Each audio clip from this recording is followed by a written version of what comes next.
Hello friends, आज हम chemistry chapter some basic concepts of chemistry का बहुत इंपॉर्टेंट टॉपिक पढ़ने वाले हैं। आज इस वीडियो में हम कवर करेंगे scientific notation, significant figures, precision, accuracy और डायमेंशन एनालिसिस को। ये जो टॉपिक्स है ये न्यूमेरिकल्स और बोर्ड एग्जाम्स दोनों के लिए बहुत इंपॉर्टेंट है, तो वीडियो लास्ट तक ज़रूर देखना। सो हम स्टार्ट करते हैं अनसर्टेनिटी इन मेजरमेंट के साथ। कोई भी जो हमारे पास मेजरमेंट होती है वो 100% परफेक्ट नहीं होती है। हर मेजरमेंट में थोड़ी बहुत अनसर्टेनिटी ज़रूर होती है, क्योंकि जो हम इंस्ट्रूमेंट यूज़ कर रहे हैं उसकी भी कुछ अपनी लिमिटेशंस है, और जो ऑब्जर्वर है, जो एक्सपेरिमेंट कर रहा है, उससे भी कोई ना कोई मिस्टेक या एरर हो सकता है।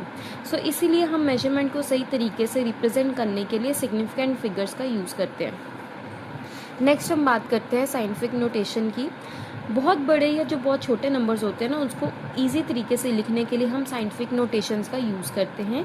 इसका फॉर्म क्या होता है, जो भी हमारे पास नंबर है, ठीक है, बड़ा या छोटा, उसको अगर हमें सिंपलेस्ट ईजी तरीके से लिखना है तो हम उसको जनरल फॉर्म में कैसे लिखेंगे, a multiply by 10 to the power n, जहाँ पे ये जो a है इसकी वैल्यू 1 से 10 के बीच में लाई करती है। ठीक है जी, 1 के इक्वल हो सकती है लेकिन 1 से छोटी नहीं हो सकती, और 10 तक जाती है, और ये जो n है ये कोई भी इंटीजर हो सकता है। फॉर एग्जाम्पल है हमारे पास ये फर्स्ट एग्जाम्पल है 6022, आगे यहाँ पे 20 जीरोज़ हैं, तो इसको हम शॉर्ट फॉर्म में साइंटिफिक नोटेशन यूज़ करके कैसे लिख सकते हैं, 6.022 multiply by 10 to the power 23।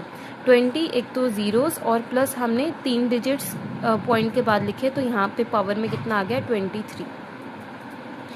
और इसी तरह से हम कोई जो बहुत छोटे नंबर होते हैं उनको भी इसी तरह से हम लिख सकते हैं। इससे हमारी जो कैलकुलेशन होती है वो ईजी हो जाती है। आगे हम बात करते हैं सिग्निफिकेंट फिगर्स की। तो जो सिग्निफिकेंट फिगर्स होती हैं वो डिजिट्स होते हैं जो मेजरमेंट की एक्यूरेसी को शो करते हैं।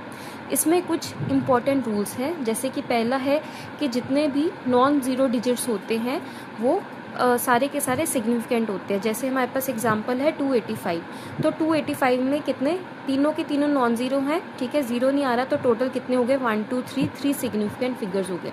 नेक्स्ट हमारे पास आ जाता है कि जो नॉन ज़ीरो डिजिट्स हैं उनके बीच में जो वैल्यूज़ आ रही हैं, ज़ीरो जो बीच में आ रहे हैं नॉन ज़ीरो डिजिट्स के बीच में, वो भी सिग्निफिकेंट होते हैं।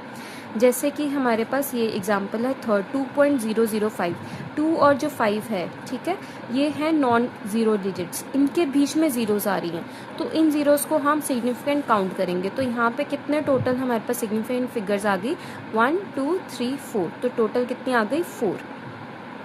नेक्स्ट क्या है हमारे पास कि जो लीडिंग ज़ीरोज़ हैं वो सिग्निफिकेंट नहीं होती हैं, मतलब अगर हमारा जो नंबर है वो ज़ीरो से स्टार्ट हो रहा है, उसके आगे ज़ीरोज़ होती है, तो उसको हम सिग्निफिकेंट नहीं मानते। जैसे कि हमारे पास है 0.25,